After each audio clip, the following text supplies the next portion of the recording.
Welcome to Brand Talks, a monthly podcast about turning purpose into profit, brought to you by Feel Good Brands. I'm Sarah Harrison from the Feel Good Brands team, and today I have the absolute honour of catching up with Wilfred Emmanuel-Jones of The Black Farmer, a brand and founder with an awe-inspiring backstory. During this not to be missed episode, Wilfred talks about everything from finding comfort and inspiration as a child in his father's Birmingham allotment, through to self-belief, the importance of passion and finding and doing what you love, in addition to facing up to your fears, making a friend of uncertainty, and digging deep for courage and conviction. Wilfred, thank you so much for joining us today. It's great to see you. Good afternoon, and thank you very much for inviting me on your program.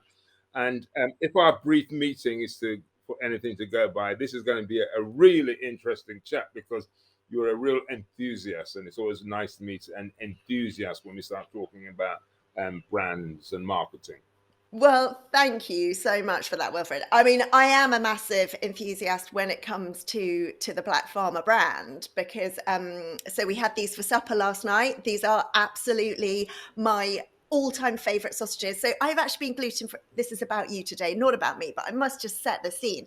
I've been gluten-free for about 20 years now, and for many years yours were the only gluten-free sausages on the market. So I am a Well, you see, massive fan. it's really interesting because when I launched those sausages, as you can imagine, trying to launch anything into a category that is dominated by own label is very difficult. Mhm. And so we had to try and find a gap.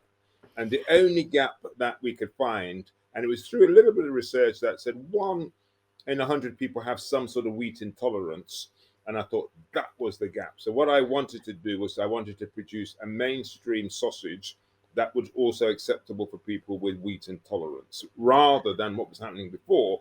You would have known that if you had some wheat intolerance, you would have had shite to eat, basically. Yeah, The standards yes. were horrible, they were expensive, they were disgusting, because And I thought the quality was so awful as it well. was terrible. It was absolutely terrible. And all of gluten, because what with sausage is quite interesting is that for years, the way they used to make money is that you would put the shit end of the pork in it and then fill it up with cheap products, basically, which would be wheat is cheap. And Yeah, so when because it people just start bulked it up, right? just bulk it up. And whereas actually a great gluten-free sausage just has meat. That's all it Yeah. is. So meat, you don't need to bulk it up with meat and flavoring. That's it. So it's not rocket science. It's about the starting place of what you believe to be a good quality and good standard. So that was actually you identifying that gap in the market. It wasn't just like a coincidence that, I mean, one day, I just stumbled across your amazing gluten-free sausages, Oh and yeah, I was no. like, So oh, so this is what amazing. normally happens is that people usually start a business based on something that they're passionate about, that's personal to them. Mhm. In fact, the business that I started, the Black Farmer, I was passionate and personal to me, but it was trying to use that brand and find the gap. What we'll probably Yeah. talk about in our talk is this.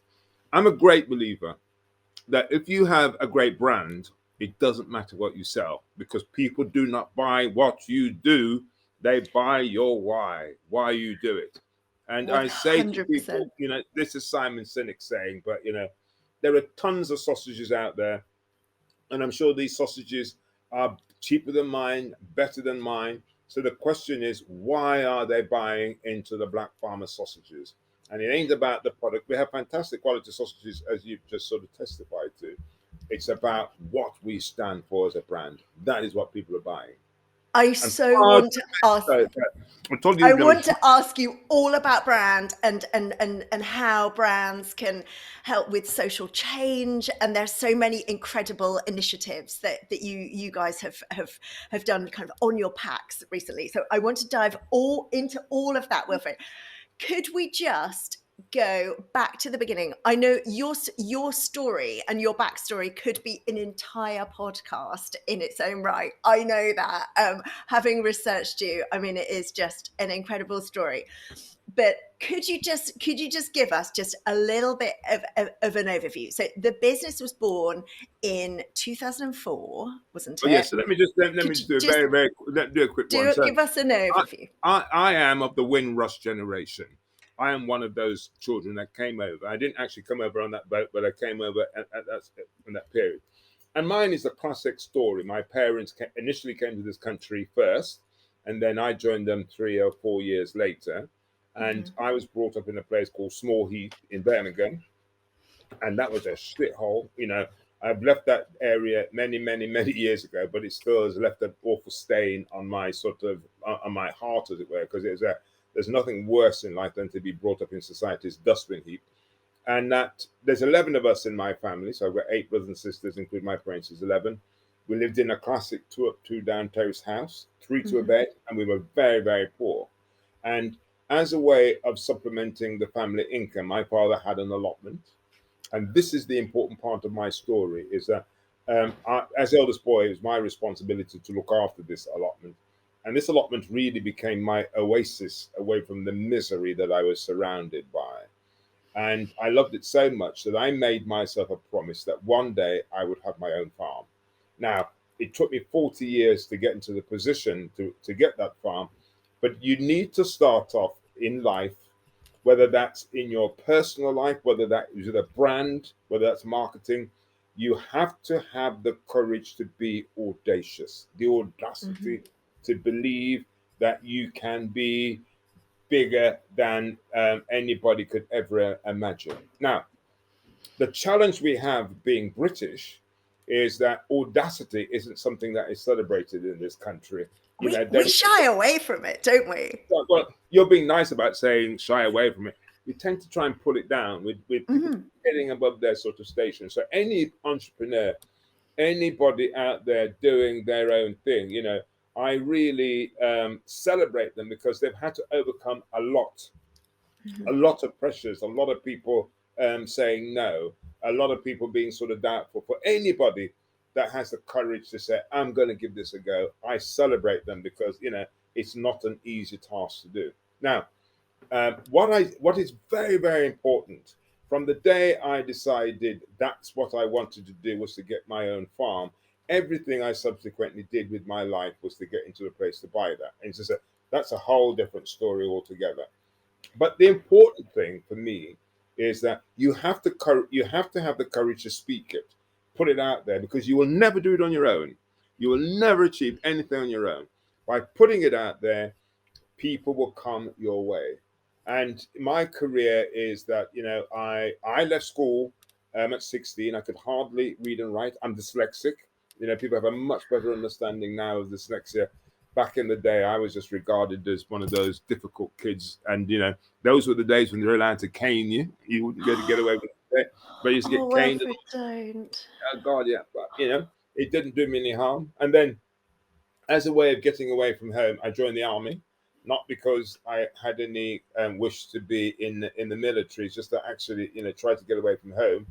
And then there's one thing I sort of realized pretty quickly is that the military and entrepreneurialism do not go together. And the only qualification that I have to my name is a dishonorable discharge from the army. I got kicked out of the army after about a year. No. And that the whole thing about being in the military is that you're there to follow orders, you're there to do as you're told. An entrepreneur is always saying, well, it's always challenging. You're saying, well, don't ever say no, or why not, who said you can't, so if you need that mindset to be entrepreneurial. And so you're going to be at total conflict with the fear mongers, I call this, those people who spend a life saying no, you can't. The thing that would really piss me off is somebody saying, oh, this cannot be done, because my life is a demonstration that anything can be done if you have the right mindset. So having been kicked out of the army. But Wilfred, can I just ask you, have people saying no to you, has that spurred you on to want to achieve? I mean, many people would have just let that kind of knock them back, potentially give up. Did that almost give you more kind of gusto? Well, you see, one of the things I think about analyzing your life is to understand that most of the things that you go through, and it's usually the difficult things, They're preparing you for what you need to do.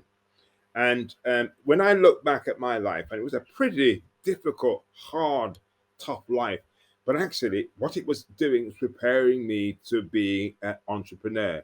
It's preparing me. So therefore, you need years of training. Mhm. So if you think of all these great athletes, it doesn't happen overnight.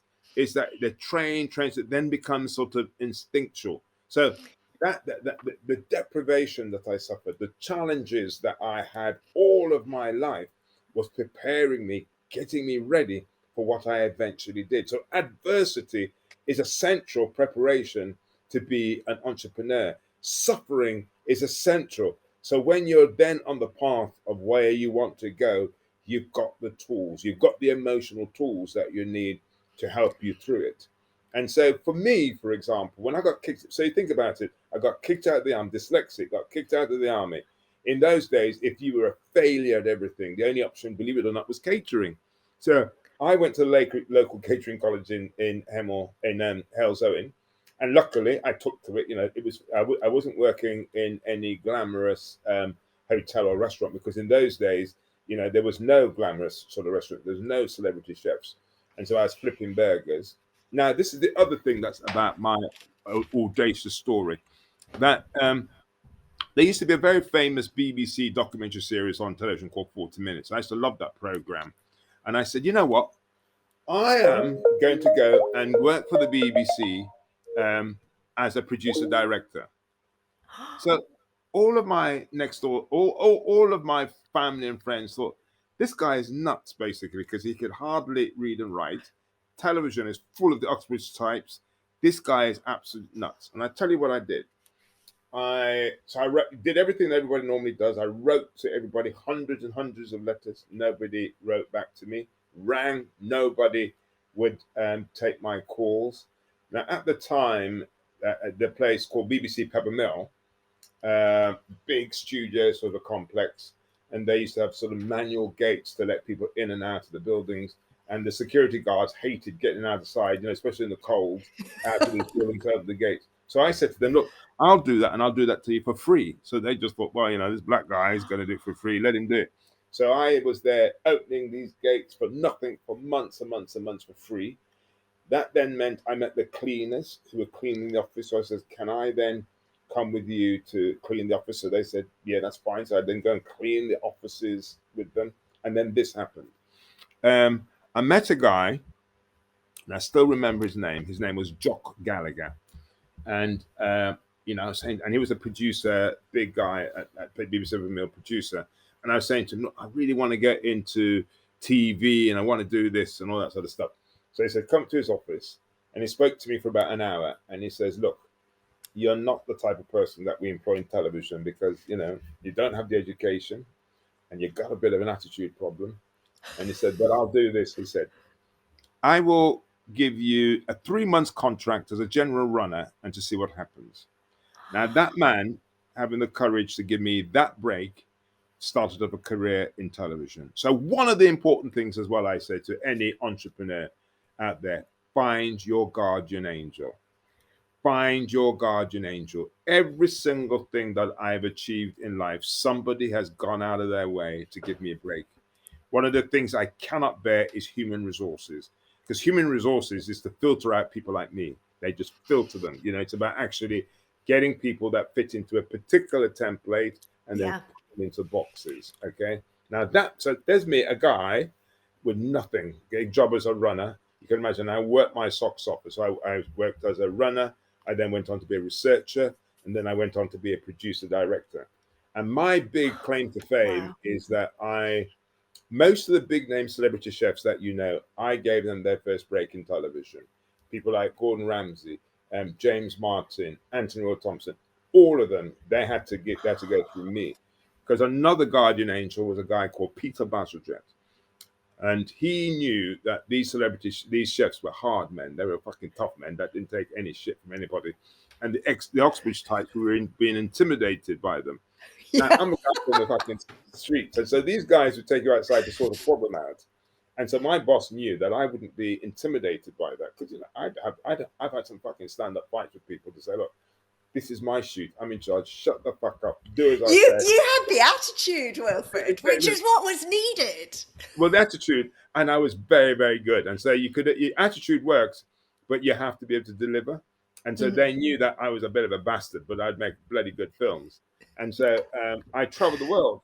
So my boss sent me if there was a problem, send Wilfred, he'll sort it out. So to most countries I've been to, and so older people listening to this might remember a program called the Food and Drink Program, which is a program that I traveled the world making films about. So it is worth a Wow. pause there. So this is a guy from nothing, all about audacity. He's working in the BBC, which is like the most you can imagine corporate environments, but by having a protector, because a lot of people wanted to get rid of me, they just thought I was a real fucking pain in the ass.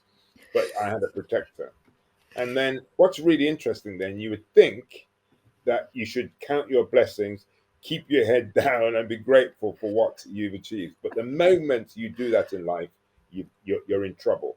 Because the moment you stand still, life will pass you by. And the one thing that's always kept me on the straight and narrow is the fact that my dream of having that farm. And the BBC was sort of changing. So I made my career because I was a very, very good director. What happened, I was shooting on film, 35 mils, 16 mil. I was very, very good at it. But then video came along and they could send anybody out with a camera. And then it was all put together in the cutting room. And so I was getting a bit older and I just thought, actually, you're running out of time to achieve your dream. What you need to do is pluck up the courage to leave the BBC and go and do something else. So I decided to leave the BBC. I only had enough money to pay the mortgage for 3 months. Now, everybody has dreams of things they would like to do. And the one thing that stops them doing it is fear of what may happen, fear about how to pay the mortgage.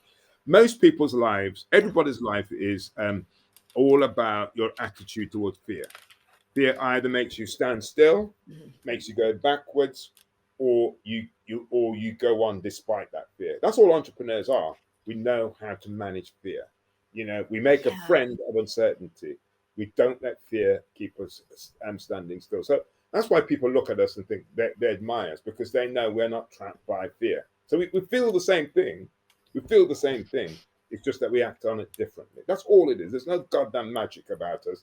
It's all about how you deal with fear, and it's all about mindset. Because there's no evidence, there's no data, there's nothing to back it up. That's why people are quite cynical about it. It's just your own will, your own passion is the thing that makes you do it. And, And what I and say to and people, successful people like you, though, Wilfred, you are the proof. You are the I am proof proof. that just like look fear in the face and just bulldoze on I through. am definite. It's all about sort of mindset. And I tell you what, the other thing, another bit of my philosophy is this: that when I was deciding to leave the BBC, just enough money to buy for the mortgage for 3 months, that really focuses your mind. And I think the thing is this: is that I've lived my life on this sort of principle. Really, is that what you actually need in life is that you need to have passion. The only thing that is going to help you go on is passion. And the thing about passion is that actually what it does is that it defies reason, it defies logic, it defies evidence, it drives you through all of the hurdles that will come your way. And so in the age that we live in, where everybody does everything based on evidence, based on Yeah, research, that is the proof. trap. There's a trap. And I say to people, if you could only understand that the most important decisions you ever make in your life, reason, logic has nothing to do with it. It's all based on passion. And they say, well, what do you mean? I said, have you ever seen somebody when they're in love? They're fucking nuts. They'll do anything. They do crazy things. That is what running a business is all about. It's that actually you don't care what anybody says. You don't care what the evidence may be. You are driven, and that is what. If anybody wants to know about, do they have the ability to be entrepreneurial? Well, have you been in love? Have you had people look at you and think this person's crazy? That's all it is. I get to do and feel that all of the time. That's all it is. Some people they do it once in their life and that's it. But if you could do that all the time, that's what it is. That is so beautifully put. It really, really is. So you still had that kind of burning desire in the pit of your stomach to set up the farm, even when you had all the showbiz and the bright lights of the BBC and the filming. You still knew that ultimately the farm was your calling. Well, I did, and I think what it is this is that again, one of the things I'm saying. Well, what is it that prepares you to fulfill your sort of destiny? I knew pretty earlier on that I would never ever fit into corporate life really, Hmm. because A, of my sort of attitude, B, being a bit more of a right brainer rather than a left brainer. Hmm. Again, that's the other thing to figure out: are you a left brainer or you're a right brainer? Right brainers are the creatives, the ones who think outside of the box. Those who, the world, the future is Hmm. going to belong to right brainers, because what this may be going off the track a bit, but it's one of the things I'm quite passionate about. The whole education system, the whole way that we are processed in the Western world are for left brainers, because left brainers are just basically computers, rational, reasonable, logical. Hmm. It's all evidence based. Okay, that's a classic left brainer. Right brainers, they're conceptual. It doesn't exist. They create it. And Yeah. so there's always a bit of a sort of conflict. Now, we've lived in a world where actually what people have done is that they've respected or they've honored or they've seen left brainers to be more important than right brainers. But we now have an age where a computer could do most things that Yeah. left brainers could do. I say to doctors, in about 10 years, 15 years time, nurses will be more important than doctors, because all a doctor is a computer. Gets all Hmm. the we can find out now more about our condition by googling it than the bloody consultant knows. But Yeah. what a computer cannot do is to give you love. It's to make you feel Yeah. needed. Is the humanity. It's the feelings. In business, people say, "Do not be emotional." I say, "I am fucking emotional about my business. It is emotional." So all these people out there who are starting their business and they've been told, "Don't be emotional," it's nonsense. It is emotional. It is something that you goddamn sort of feel, because you're not a sort of computer.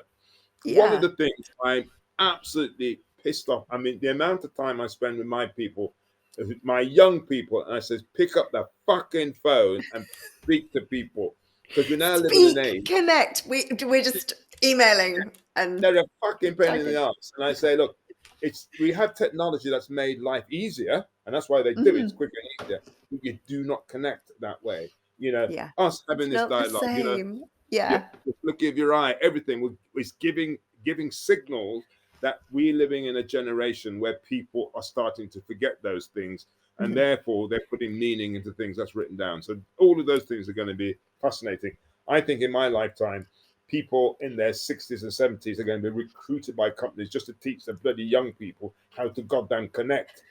Yeah, I know. You It is know? fascinating though what you say about education, and I talk to my youngest son. I talk to him a lot about that. He's very much right brain, and he struggles at school. But actually, as you say, the How computers old is it? will How be old is it? able.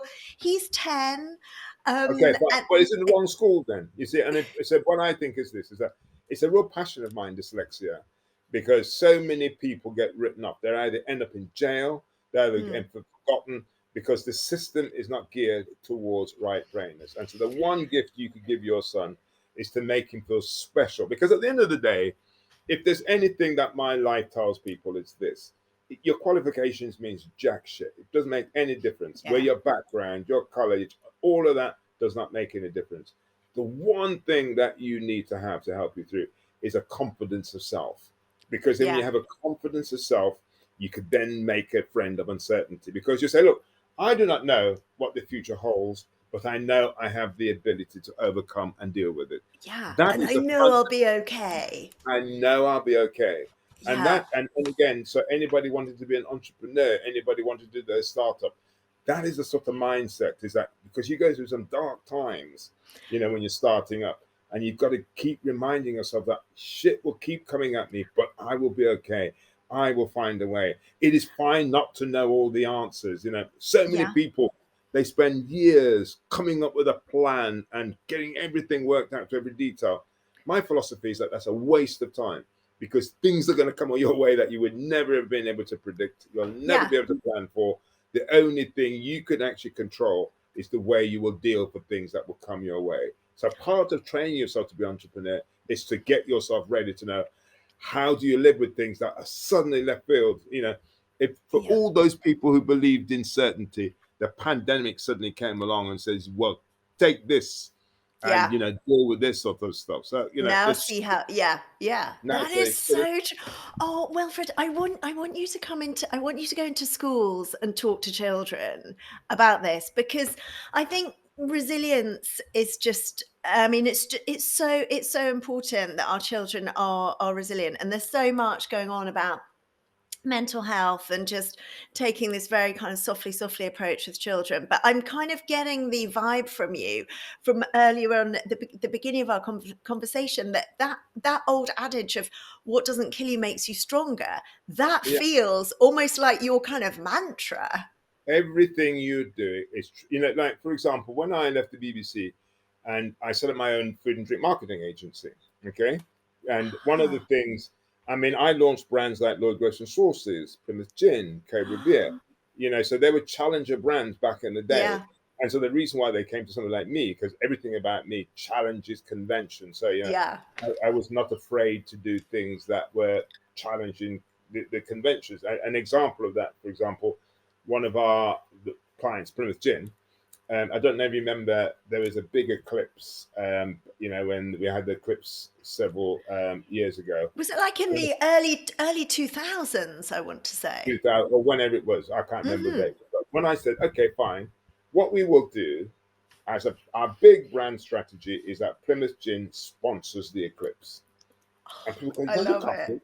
And I just said, well, who said you can't? Do you know what I mean? Who's going Yeah, to let's who's going to rewrite the rule book. Exactly. And that's what it is. Part of being entrepreneurial is rewriting the rule book. And a lot of people who fail in business, and usually people who come from a corporate environment, fail in business, because what works corporately does not work when you're an entrepreneur, when you're a startup. It doesn't, because you need to have totally different instincts, totally different skills. And part of the biggest mistake is that they go and get the organization and set up their head in a corporate structure to a startup. Startup is a street fight. It's as simple as that. It's a Yeah, street fight. And you need to understand that, you are nobody, you are nothing. Even now that this brand is pretty well established, because I'm doing podcasts like this. I'm of the attitude it's a bloody street fight. You're insignificant. You're meaningless. So you've got to constantly, I yeah, think, was it Steve Jobs say, be hungry, be, feel like you are the nobody, continuously ready for a fight, because yeah, there are so many people out there that want you to fail. There's so many people that don't want you to. It's a goddamn street fight, and you need to have that sort of attitude.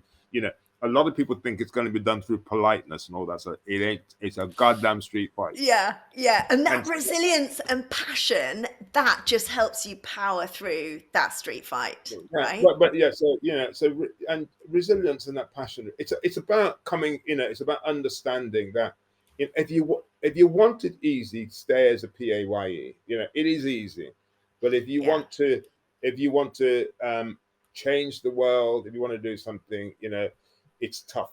Only crazy people become entrepreneurs, because this stuff I can't. I'm not interested in all this fucking well-being nonsense. The only people who need well-being are the people who are doing boring 9 to 5 jobs. I work yeah, 80. I work. My whole life is around my business because I love it. yeah, So you don't yeah. need well-being when you're doing something that you love. So Yeah, if you need to see, go and get well-being, that's the problem. That is, and that is the solution. Go and do something that you love.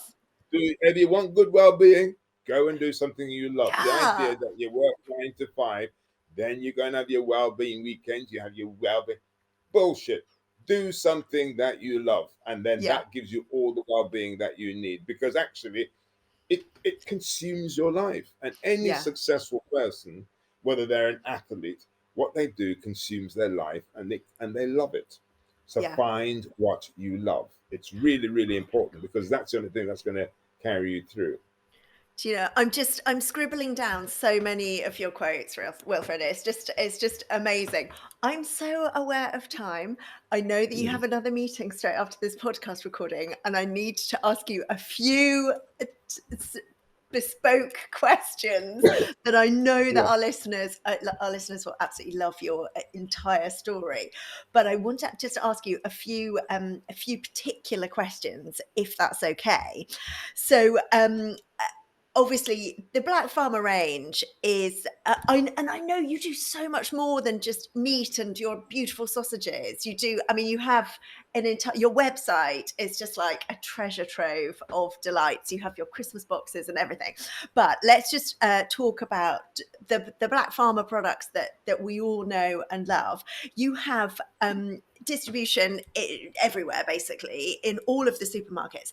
I know what our listeners would love to know is that in those early days, what were the challenges? What was it about this? Was it about human connection? Was it about connecting with the buyers? Well, Where did well, you let me start? tell you this. So another part of my story is this. I ran my marketing agency for 15 years. And the one thing that used to really piss me off are the clients, actually, because clients want publicity, they want awareness, but they don't have the courage to Mhm. put your head above the parapet. Nobody's going to be fucking interested in you unless you're prepared to put your head above the Yeah. parapet. So I just thought I had enough of it. And at the time, I bought a farm down in Devon. So I thought the way around this is to create my own brand, to do the sort of stuff I want to do for other brands on my own brand. So I decided I wanted to create my own brand, and I wanted to create a brand that was going to be a British brand. I thought I did not want this to be an ethnic brand. One of the big things I've been trying to do all my life is not to be seen as a stereotype. The moment you think black, you think football player, athlete, or rap artist. I thought, like, this needs to be a quintessentially British brand. That's one of the reasons why I launched sausages. I thought, right, what's very, very British? Sausages, right? I mean, it's Sausages. the ultimate, isn't it? It's the It's ultimate. ultimate So that's something. British. Oh, it's British, yeah. Mhm. And if you look at my branding, there's me carrying the British flag. So I wanted to Yeah. So establish the fact that you've got your silhouetted, and you've got the flag there. it's flag. I said, Yeah. got that. And then I was thinking, what the hell am I going to call this brand? Because you're a marketeer, and all brands need to stand out. It needs to make people think, whoa.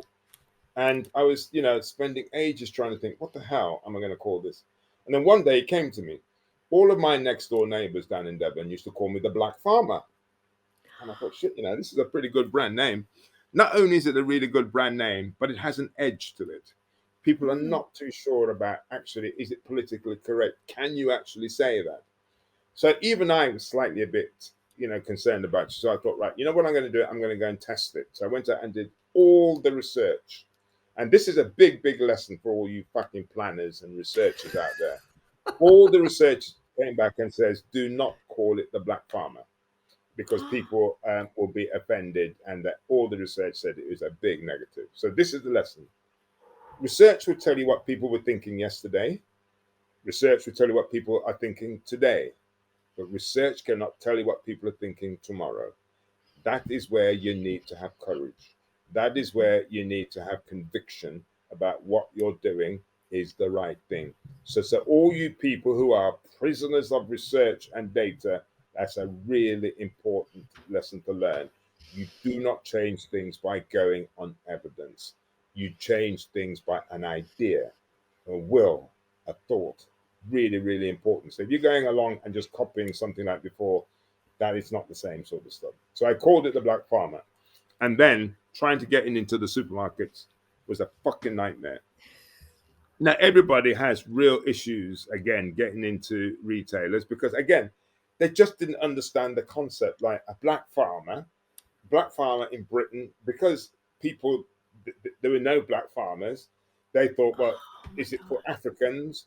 Is it for one of the reasons I put the British flag there? I used to just have the silhouette, and they said, well, is this a black farmer in Africa? Is this a black farmer in America? Is it something to do with a black country in the UK? The whole thing just did not add up because black people are not meant to be goddamn farmers. And anyhow, I went around all of the retailers, they all said no. Now, this is the power of social media.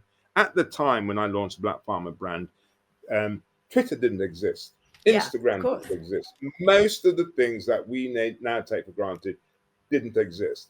What was just starting up with things like Facebook, they were just Mhm. starting up, and it was just social media was just starting up, and I was one of the first people to sort of adapt to this. Now, what I decided to do when all the customers, when all the retailers said no, I went around the whole country and I did big major sampling at all these big shows, um, sampling my products.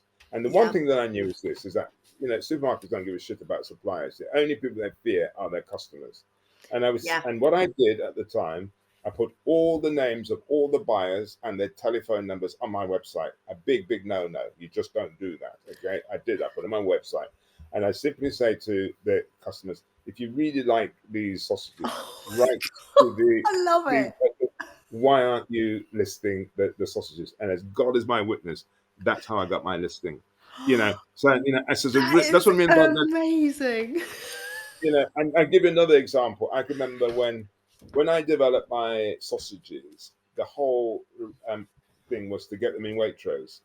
The great irony is that the first person to give me a listing was Asda, and the only way I got my sausages into Waitrose, after everybody had listed them, I said, right, I'm simply going to go and take an ad out that simply says Waitrose refused to list the Black Farmer. Wow. So I tell you, so it's about the attitude again, about it being a street fight. No Yeah, one's going to yeah, make it easy for you. yeah. No one's going to be there, you know. And then people need to know you mean business, basically. And the one thing that we have always done, and I'm fanatical about, is looking after our customers, because we are where we are today because of our Yeah. customers. And our customers are Middle England, the Blue Rinse Brigade. Those lovely ladies going out of their way to look after the black farmer is why we are where we are today. And I owe everything to those, these lovely ladies that people might have stereotypes about what they're thinking and what they're like, but they were the ones who went out and supported this brand and made the brand where it is today. So, they are Oh, really that important to us. that is such a beautiful element of the story. So that group of Yeah, consumers, so you almost feel like indebted to. exactly. So all these Middle England, all these people you pass by, and Mhm. white, conservative, WI mob, they're the ones that have made the Black Palmer brand where it is. It ain't the black community, it's those people. So They're they the ones so that they buy they into it. they were the kind of like the originals and The, your the, sort the of original core. you, Because think the about it. core. But think about it. And this is what I say to people even today. For a customer to go out of their way to ring a retailer, or they go into the actual branch and say, why aren't you listing that? Mm. Or to write, that is a major emotional commitment, you know. So one of the things I say to people online, for somebody to go and do a web chat or to ring, that is a major commitment. So you treat that person like God, because they're giving of their time.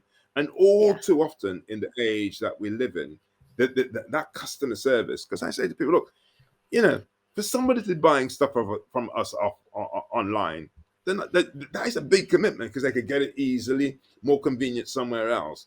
So they're coming to us. They're going to all of that trouble. We look after that person like they're gods, basically. And that is the attitude we permeate through the whole of our business. Because I know Mm. this brand is here today because of those people putting their precious time aside for the humble little me. And that's the thing that I will always appreciate about those people. But do you think that you had, so even though those were your original wonderful consumers who will always have a very special place in your heart, do you think that you have a new group of consumers that you're appealing to a broader audience, people who are passionate about farming? The pandemic has raised so much interesting stuff, climate and social Well, stuff you see, up what I up think the is this: agenda. is that it's all about longevity. The core customer for Black Farmer are 40 plus. That's the Mhm. bulk of our consumers. A lot of people go for the young. Or young people, they're not fucking reliable, basically, because it's all about fashionable trends. So Yeah, yeah. there might there's all this sort of Instagram, spike. So you might get a spike, where you're sort of fashionable and trendy, but is it Yeah. sustainable? Are those people going to be with you sort of Mhm. long term? So all too often, people could be caught up with a spike. Anybody could have a spike. Yeah. Business, it's a marathon. It's a bloody marathon. And therefore, what you need to do is that you need to take people with you. And my business is a purpose-driven business. It's not about what we sell, really. It's about the idea. And so when you're starting your business, and the exercise I like to do with people is that is your business a male? Is it female? Like the Black Farmer brand really is a representation of me. It's maverick, it's male, it's in your face, and everything then needs to add up. So there's certain things the Black Farmer brand wouldn't do really, because all of our flavors has to be like my personality. It has to be punchy. It has to And be real brave. Yeah. and brave and courageous. And so I give you an example. We are about to do a big advertising campaign in the next couple of weeks. And this advertising campaign has come about this way. A guy wrote only 2 days ago, wrote to me, and he'd done a painting of me as a farmer. And this guy is serving life in one of Her Majesty's prison for murder. And what they had to do was that they had to draw a picture of the person that inspires them most for Black History Month, and I was that person, and Wow. that for inspiring that person to change. Now, for me, that's worth more than selling anything. The impact that you could have in on people's lives to change, or Yeah. to feel that they have the ability that they can do, because there's so much out there against us as people, that anything that we could do to help each other on their journey in life is a thing that really gets me switched on. That So my brand and my products are a tool to enable other people to change, to make things possible. So during these kind of quite tricky times when sometimes we go through these kind of peaks and troughs, and wondering if we can actually trust the people who are in charge of us and telling us what to do on a day-to-day basis, do you feel like we're putting our faith in brands so much more?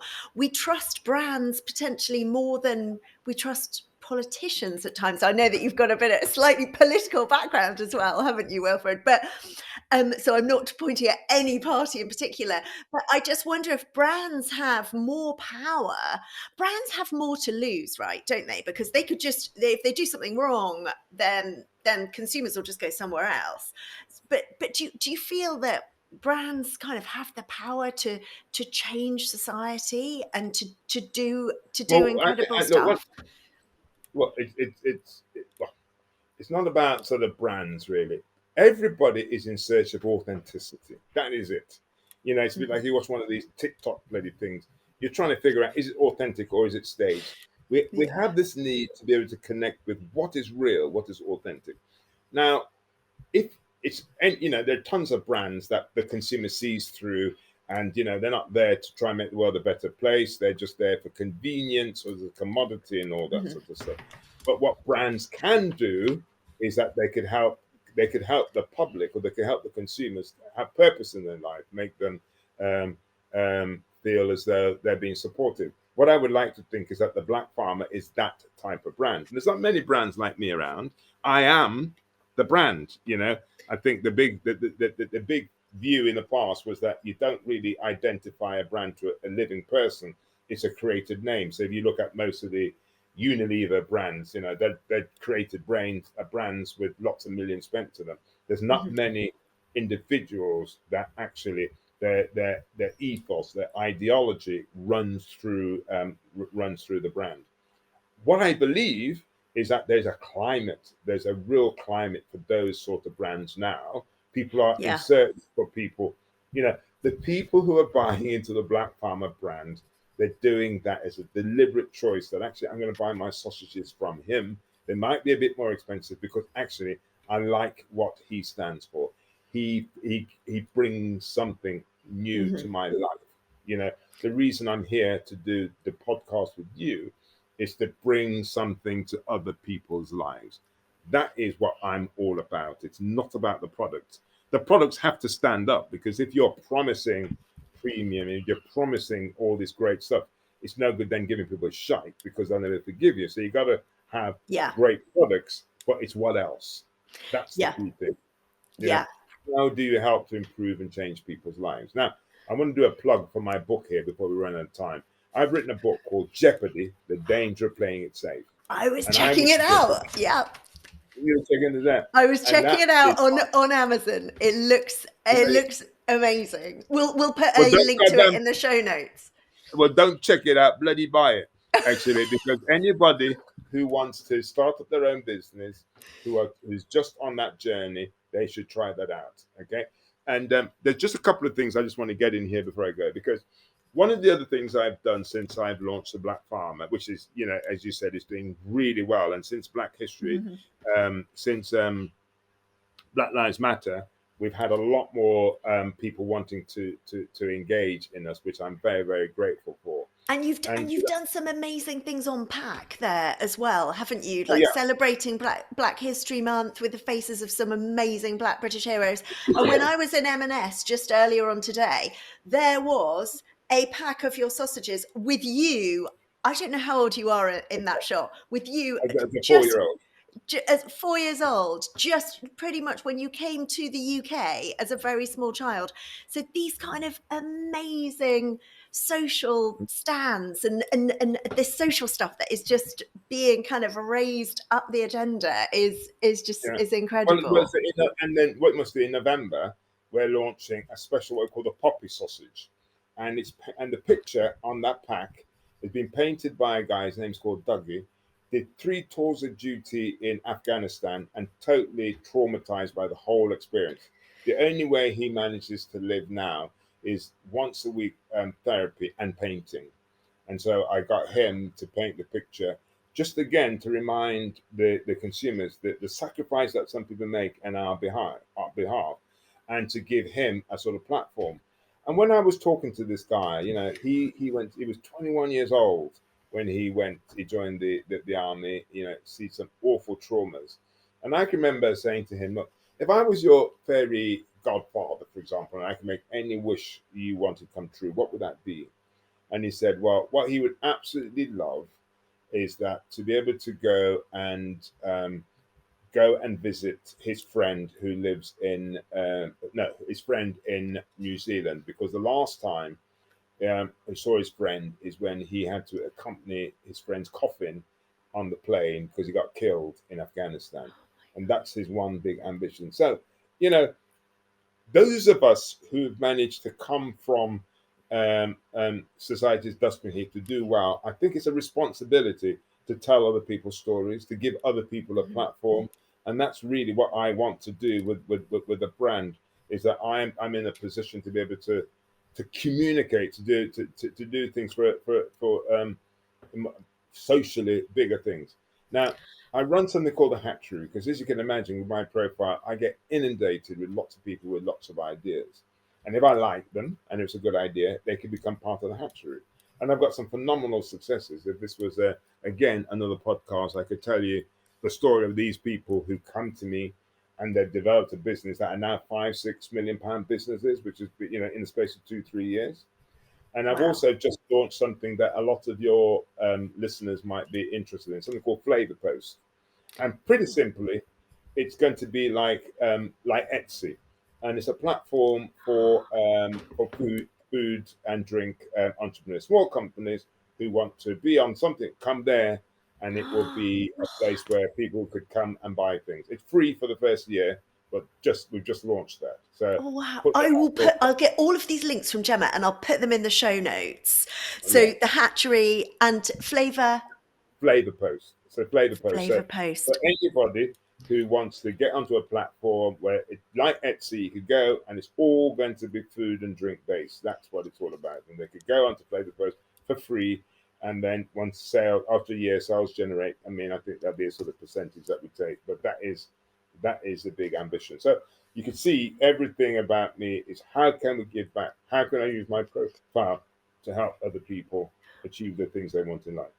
Wilfred, you are just an absolute inspiration, and you have shared so much incredible, just so many pearls of wisdom, so many incredible nuggets of information today. I'm really aware that you have got another call literally Okay. in 3 minutes. Okay. Wilfred, can I just ask you just one final question? You've given us so much info today. What would be your top 3 pieces of advice to someone who's got this burning desire to set up a business? Maybe they're being held back a little bit like that by that fear that you speak of. What would be your top 3 pieces of advice to a fellow entrepreneur who's wanting to Well, take what I the would like them plunge? to do, well, the first piece of advice: read my book. That will tell you my Jeopardy. story. Jeopardy: The Danger of Playing It Safe. And remember that it's all about making a friend of uncertainty. It's Mhm. about, and what I mean by that is, it's about how you deal with fear and keep away from the fear mongers. Because I'm probably saying more than 3, but keep away from the fear mongers, because the moment you step out Mhm. of the crowd, there's more people are going to be wishing you to fail than to support you. And in life, you have to make crucial decisions about whether to be or to belong. Now, to belong, you have to operate by the rules of that group. To be, you step out. And Yeah. many of those people within the group would probably wish they had the courage to step out. And even they are wishing you to fail, because it will justify to them why they haven't stepped out. So that is what you need to sort of come to terms with. Um, Wilfred, thank you. I know that you must go to your next meeting. I okay. am so grateful for your time today. It has been fascinating talking to you. I can't wait for this podcast to go live. Wilfred, all the best with the Black Farmer, your entire range, with your incredible new initiatives as well, and your book. And it's just been such a pleasure to chat to you today. Thank you. Thank you very much. It's nice being on your podcast.